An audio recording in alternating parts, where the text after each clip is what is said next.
course, Dad. I'm sorry.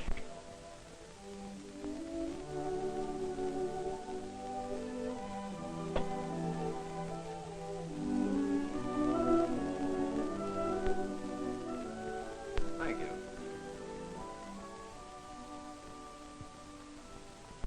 Ah.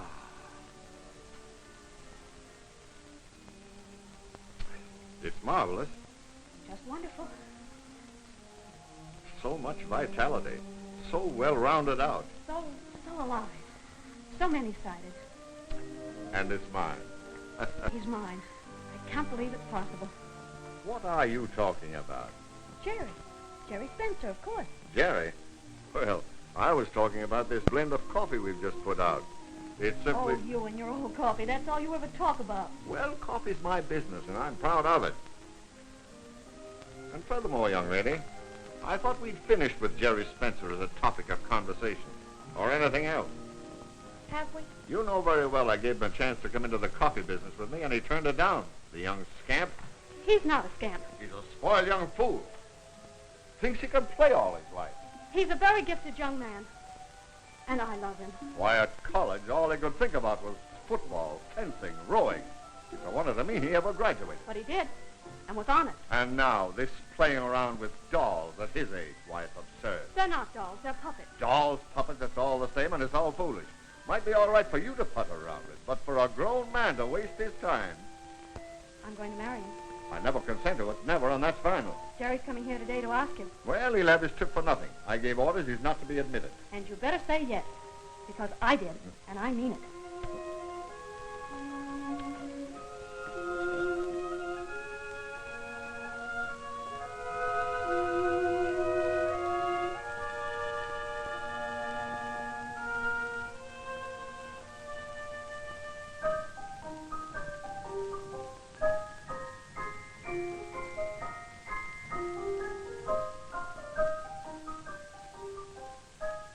Jerry, I might have known it was you. Doesn't it look like me? It was meant to. I made one of Donna, too. See?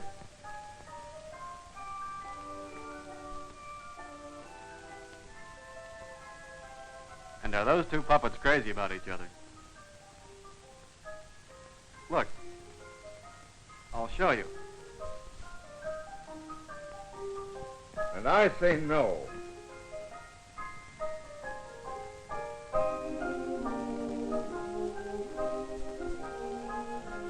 There. Now see what you've done. Jerry, you're incorrigible. How did you get in here, anyway? Oh, I just, You think that coffee is a dull dollar and cent business, but you're wrong. Don't you suppose there's beauty and romance and adventure in coffee? Yes, and literature and history, too. Somebody ready to take life seriously. But I am serious. I love Donna, Mr. Atwell, and she loves me. And I'm sure I could make her happy. Sure. By playing around with dolls, I suppose. Son, why don't you ever grow up? Forget all this nonsense. I like you. You know that. Come into my business with me. Oh, I know. I promised Donna I would.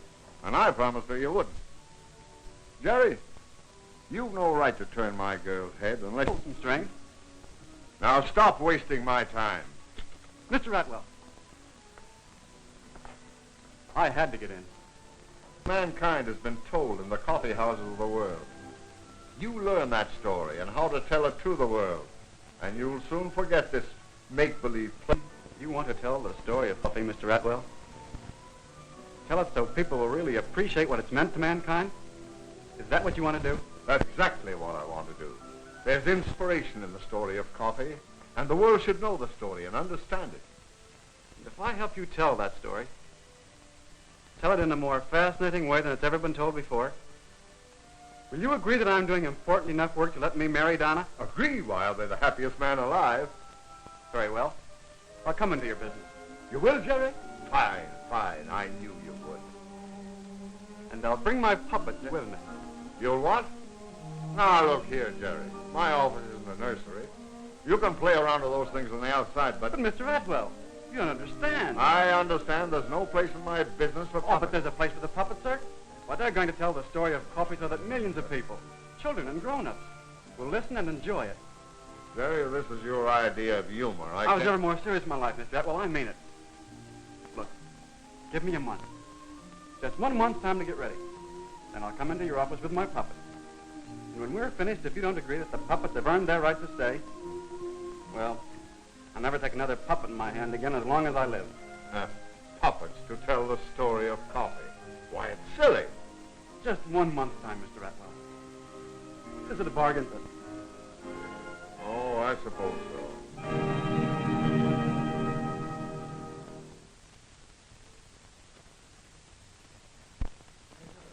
Well, here goes, darling. Wish me luck. Lots of it, darling.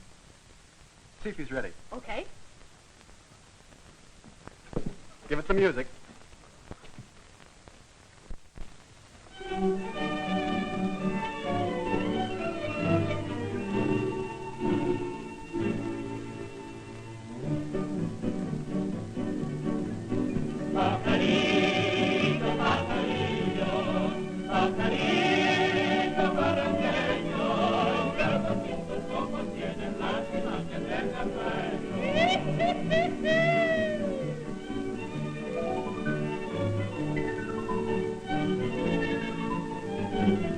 Y los pájaros pintos cantan o les apachurro al nido.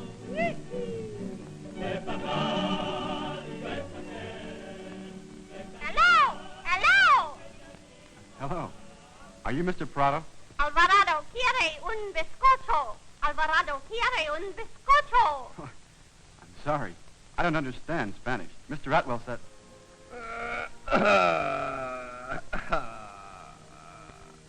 And Alvarado, my parrot, does not understand English.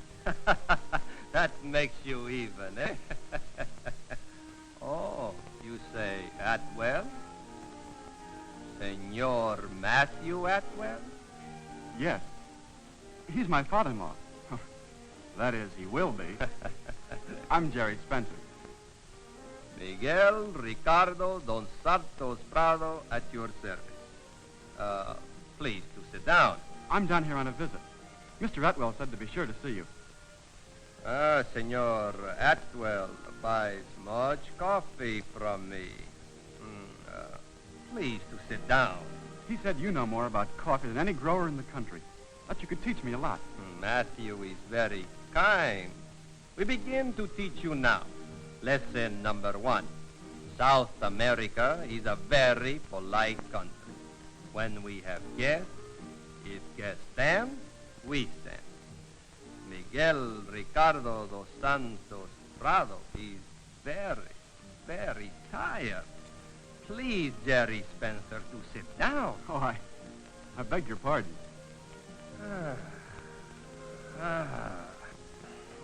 Lesson number 1 is finished. So, you wish to know something about coffee, eh? Yes, sir. Mr. Atwell said there's beauty and romance and adventure in the story of coffee. And literature and history, too. The story of coffee, eh? It is well, Jerry Spencer. So we come now to lesson number 2, the story of coffee. You have not heard how coffee is discovered?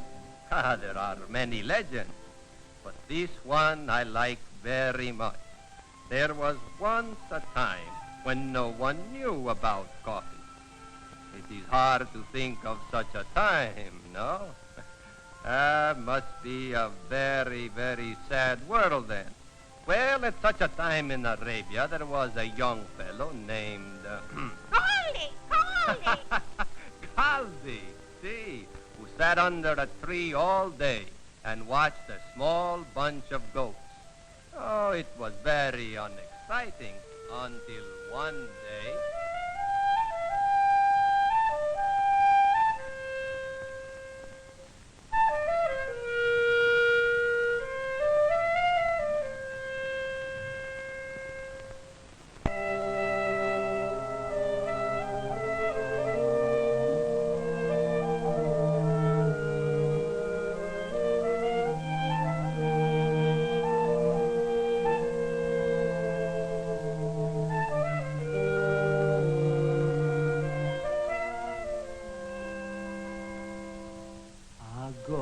herd I, as you can see.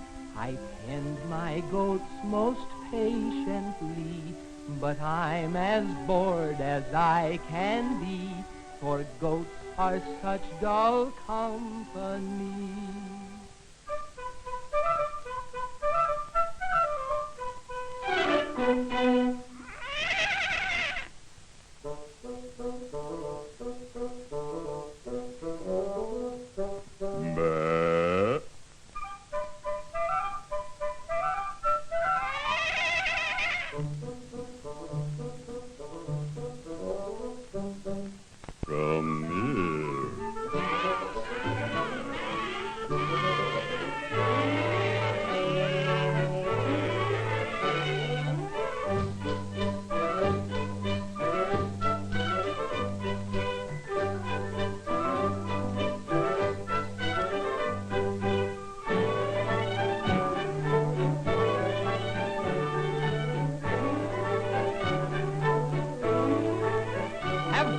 This ungoat-like prancing. How can I such conduct explain? For if mine own eyes see you dancing, by the beard of the prophet, I'm not sane.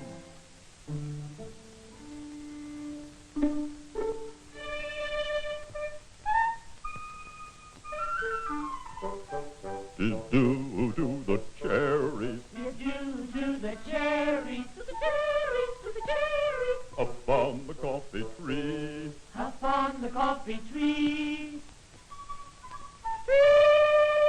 I ate them. We ate them. We ate them. And oh, they make me happy as can be. And me, and me, and me, and me, and me. They made us feel so happy that we danced about in glee. Coffee cherry? The coffee cherry. It seems incredible, but maybe it's true. I'll try them myself. I'm feeling so blue. They may do for me what they've done for you.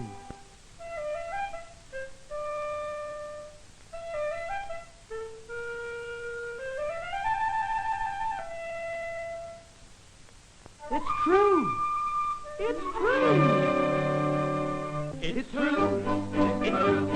He ate the coffee cherry and it's true. It's true. It's true. It's true. He ate the coffee cherry and it's true. He ate the coffee cherries upon the coffee tree. He ate the coffee cherries. It's true as you can see. It's true. It's true. It's true. It's true. He ate the coffee cherries and it's true. It's true. It's true. It's true. It's true. He ate the coffee cherries and it's true.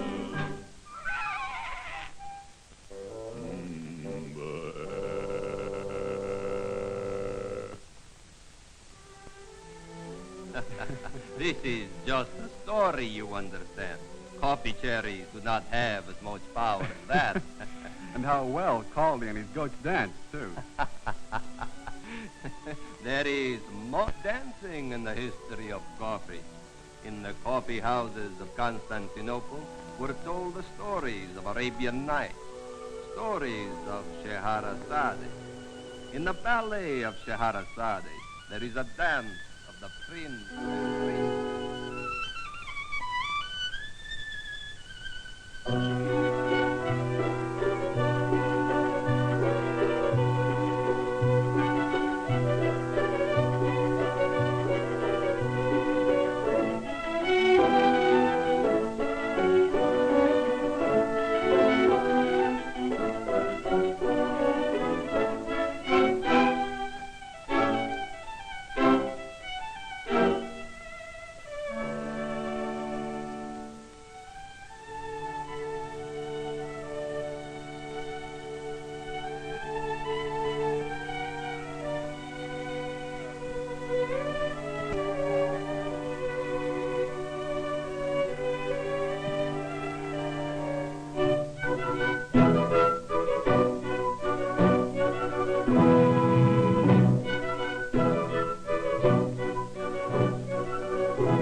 Talk about poetry in motion. Poetry? He's a poetry in coffee, too. There was a time when coffee houses were like clubs, where big poets and writers came like Oliver Goldsmith and Samuel Johnson, and people of the theater like David Garrick and the great actress Mrs. Siddons, and other people listened while they talked. Ah, it must have been great times to sit around the big table and drink coffee and see great men and hear stories which the whole world would hear one day.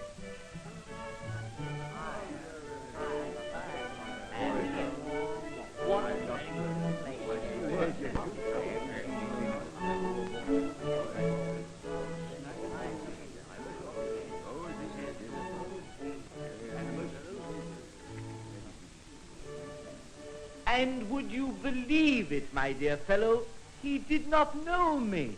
But did you tell him you were the great actor, David Garrick? I bade him look upon me.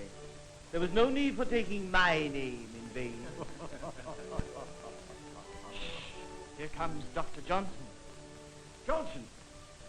It's Samuel Johnson. Here comes Sam Johnson. And Boswell, as usual, at his heels. Gentlemen. Gentlemen.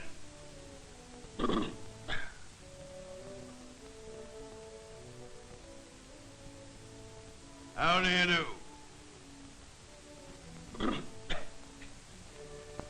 My dear Oliver Goldsmith, I ask pardon for my tardiness. In truth, young Boswell here is much too good a listener. I had no mind of the time. Your apologies, my dear Johnson, fall on ears unheeding.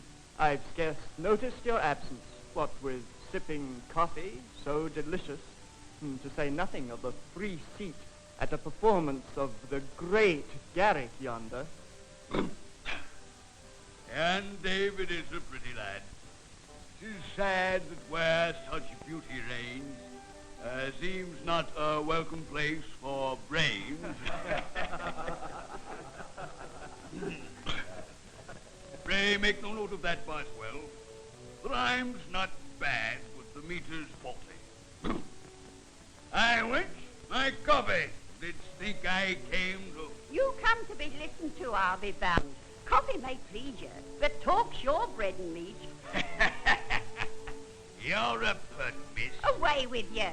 'Tis the ears on your cup that'll listen to your talk, not mine. Egad, I think I'll give that to posterity.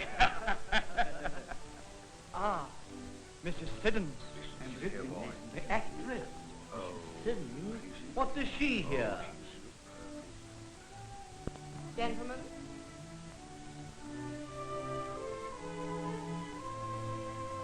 Gentlemen. Ah, my dear Mrs. Siddons, you do me too much honor to seek me out here. Samuel Johnson, you promised me a play. You'll not escape me in a coffee house. Siddons is no disdainer of coffee. Have me a cup and a chair. Aye, wench, coffee for the lady.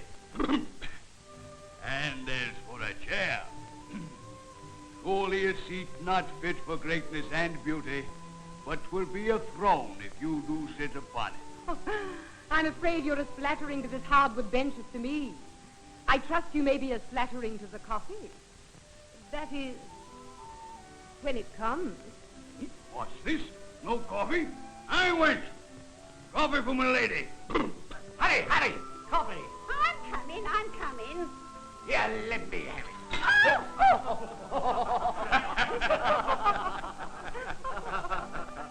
Egad, my lady. The poor girl has fallen before so much greatness and loveliness all in one person. 'Twas too much for her.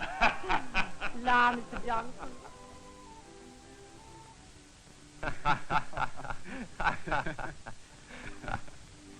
There was lots of history in coffee houses, too. The French Revolution began in a coffee house. The American Revolution had lots of plans made for it in coffee houses. On the night of April 18th, 1775, the ride of Paul Revere was perhaps being planned in the Green Dragon Coffee House in Boston. James Otis was there, John Adams, and a young friend of Paul Revere. They talked very quietly about the coming of British soldiers. Ah, senor, it was a very, very bad time.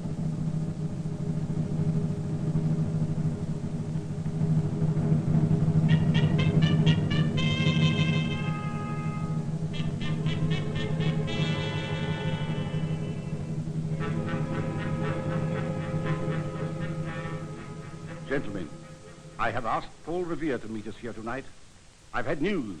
2 brigades of redcoats have been ordered to move against us at once. When, Mr. Adams? That I don't know, Mr. Otis, nor by what road. But the situation is desperate. We must resist now or never. You have no question of which it will be. None. The Minutemen have settled that. But we've got to know when they'll strike and where. We haven't a chance otherwise. I wish young Revere would get here. He'll be here, Mr. Otis. He promised to meet me here by 10 o'clock at the latest. Here he is now. It's Paul. I'll let him in.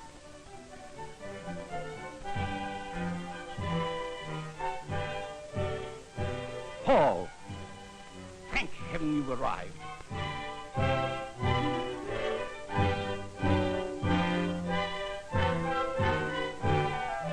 What have you learned? Not enough, but this much. They're ready to march tonight. How will they come? I haven't yet learned. Their ship, the Somerset, is still anchored in the bay and no sign of activity. They may come by land. We've got to know. 'Twould be suicide to try to stop them unprepared. We will know. And you shall help me. I'm ready. Where do we go? You go to the tower of Old North Church. The commands of you of the barracks. Watch carefully. Have 2 lanterns with you in the belfry arch of the tower. When you see which way they are to come, hang out a signal light. 1 lantern if they come by land, 2 if they leave by sea. But, Paul, what good will that do? There still will not be time. My horse and I will be on the other shore ready to start the moment I see the light. I will arouse the countryside if I have to call on the crack of doom to help me. I'm off. Wish me luck.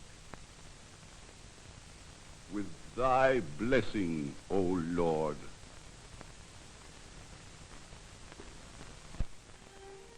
So, Jerry Spencer, coffee and coffee houses played a big part in the history of the whole world. And so we finish lesson number 2.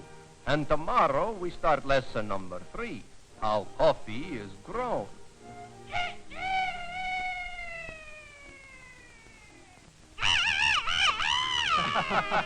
Dios mío, Alvarado say it will be tomorrow pretty quick.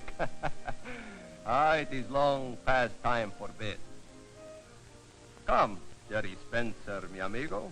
We will leave the story of coffee until tomorrow. Now the house is this way. Come.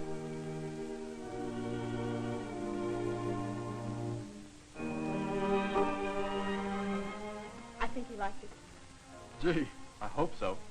Shall I ask him? No, don't, Jerry. He'd never say yes if you ask him. Is the show all over? Haven't you had enough? Well, it just didn't seem very long, Then and I you thought... liked it.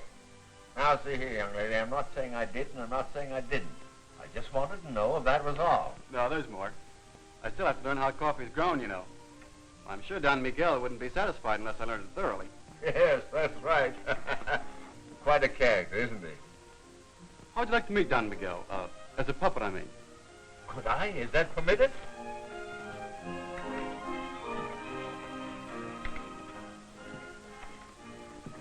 Hey there, Miguel.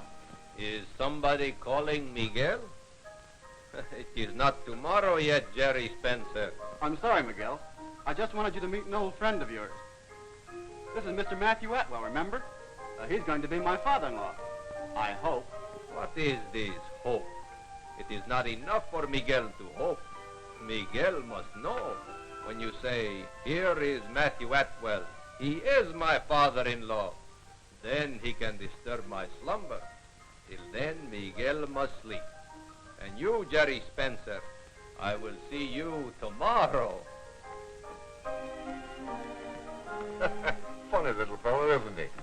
When shall it be tomorrow?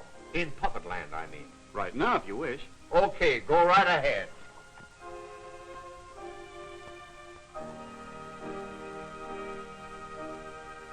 Well, what are we waiting for?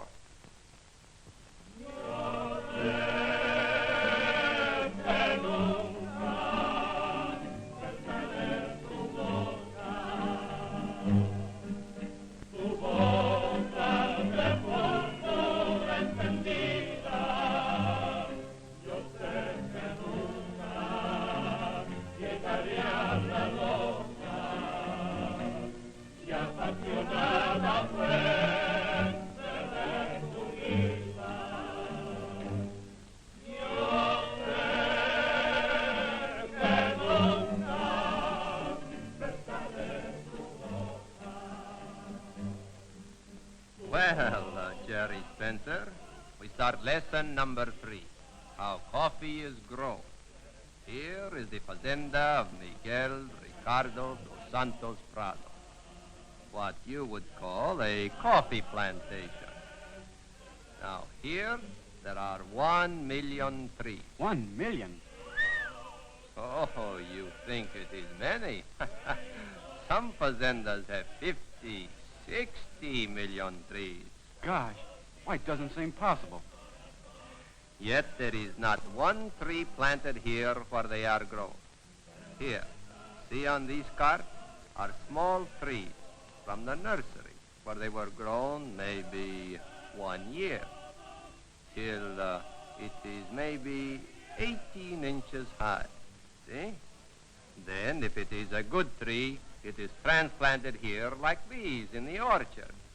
Then how soon does it bear fruit? Coffee cherries appear on the trees in 3 or 4 years. You mean you leave them alone for 3 or 4 years before you start picking? Leave them alone? They are raised like babies. There must be no weeds. There must be all strong branches. There must not be too much sun. It takes lots of people, lots of time till the trees produce, and cherries can be picked like these. So this is how coffee beans are picked. It is not a bean. It is a cherry. Cherry? Well, I thought you'd call them that as, well, sort of a grower's name. Oh, no. It is a cherry. Wait.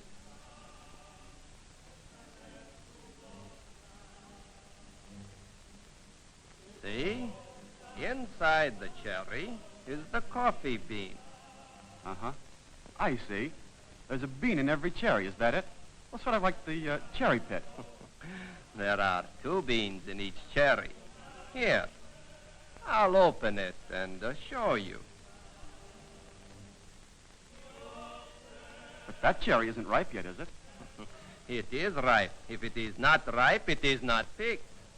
Well, there are still flowers on that tree. How can there be ripe fruit on it? Oh, it is sometimes so. Here is a flower, a green cherry, a ripe cherry, and they are all on the same tree. Pickers must pick only cherries that are ripe. To pick a whole tree takes maybe, 6 months. See? Then what happens to the ripe cherries? Well, in a vat, the cherries are soaked in water until they get soft. The soft cherries go in a big machine where they are squeezed a little bit, and the coffee bean comes out the poop, like that. The coffee bean is washed clean. Then it is dried in a big open place in the sun. Now go this way over there and you will see. I will come in 4 or 5 minutes.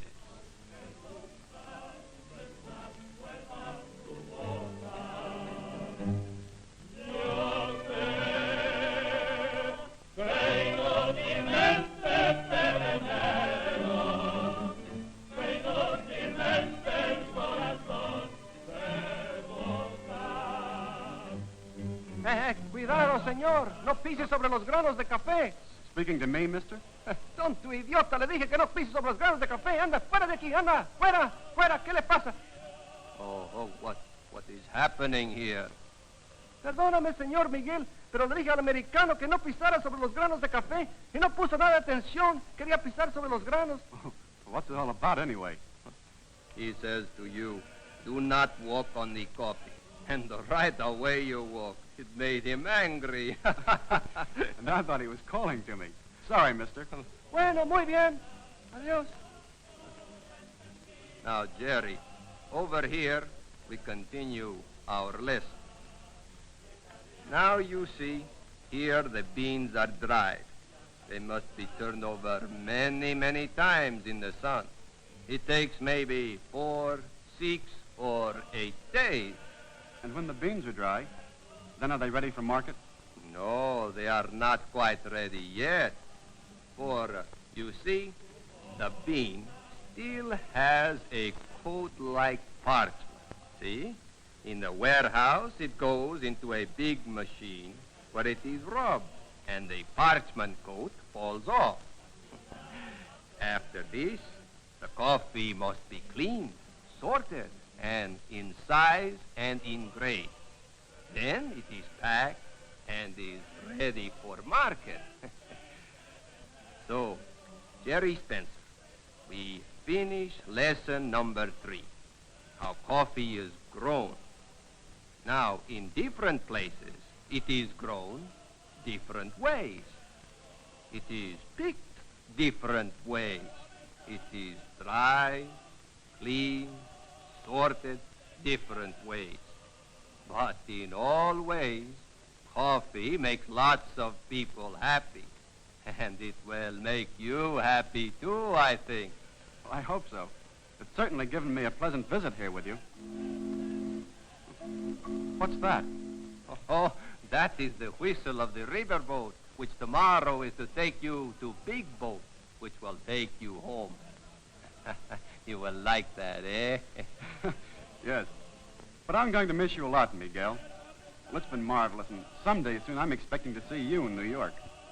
Oh, someday I will come. But when one leaves with coffee all of one's lifetime, he sees all of the world. For in all of the world is coffee. Adios, mi amigo.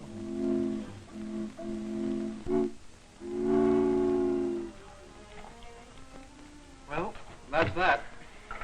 Show's over, darling. And a grand show it was, too. The only question is, does your father think so? Does that look like it? I'm going to ask him. No, wait.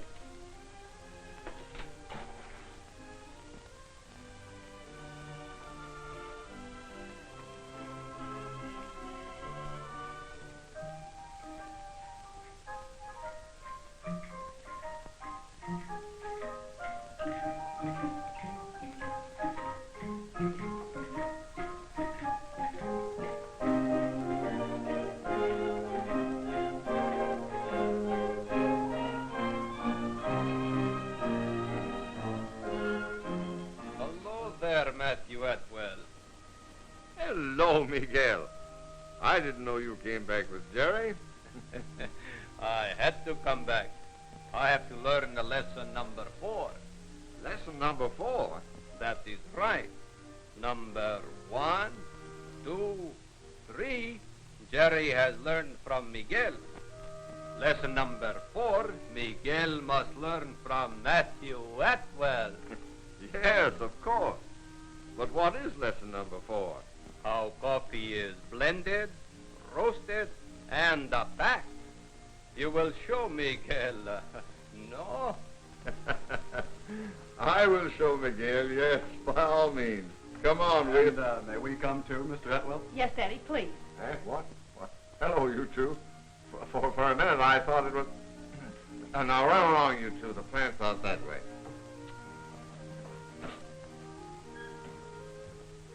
Come on, Miguel. Let's go.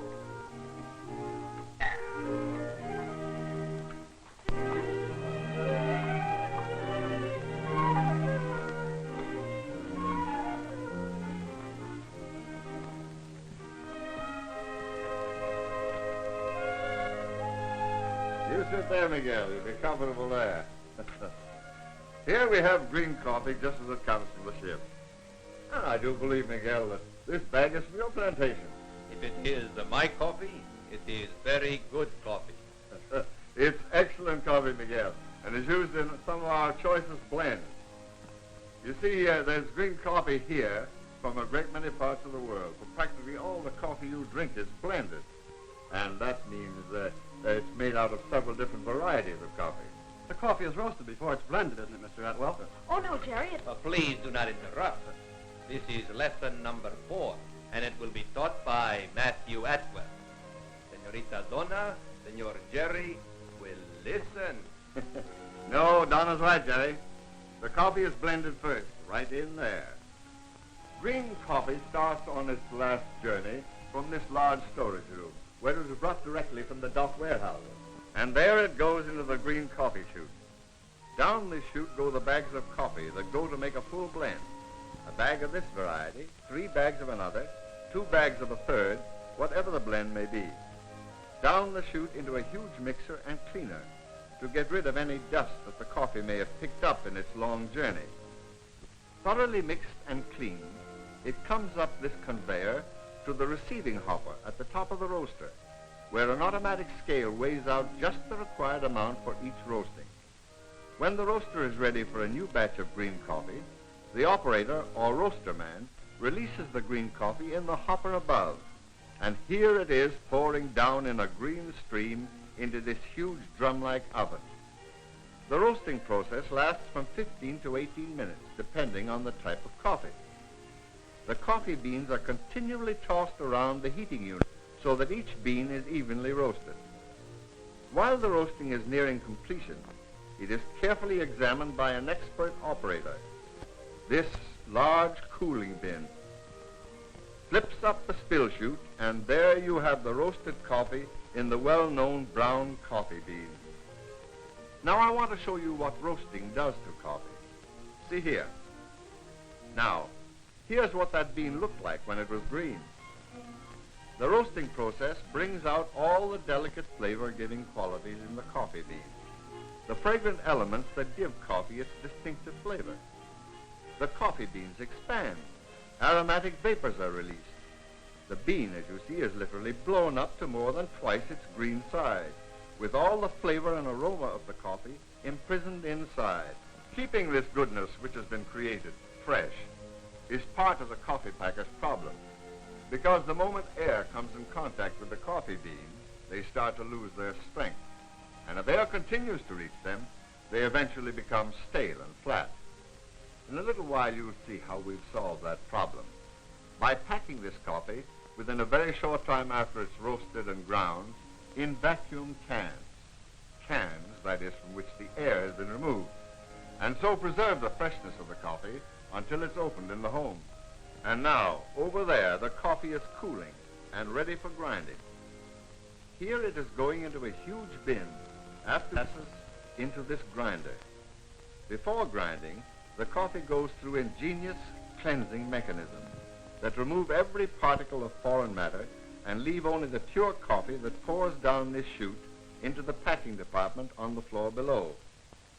And here comes the coffee to its last operation, weighing and packing in vacuum cans. No hands touch either can or coffee from the time the can starts its journey until it's filled, sealed, and ready for packing in cases.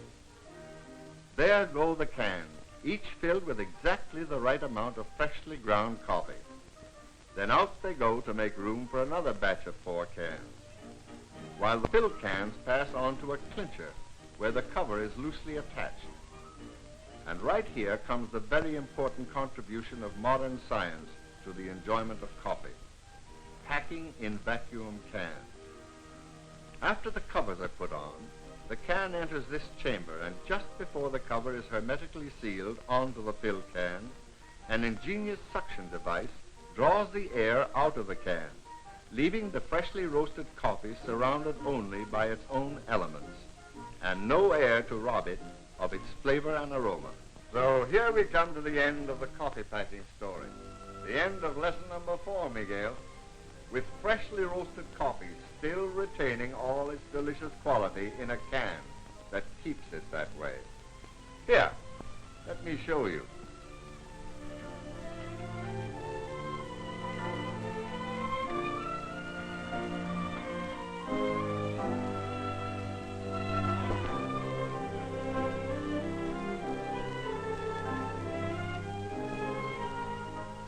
Here it is, the perfect container for good coffee.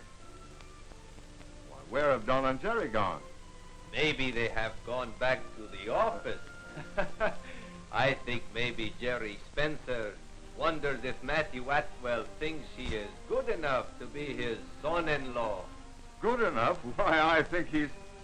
I'll soon tell him whether I think he's good enough.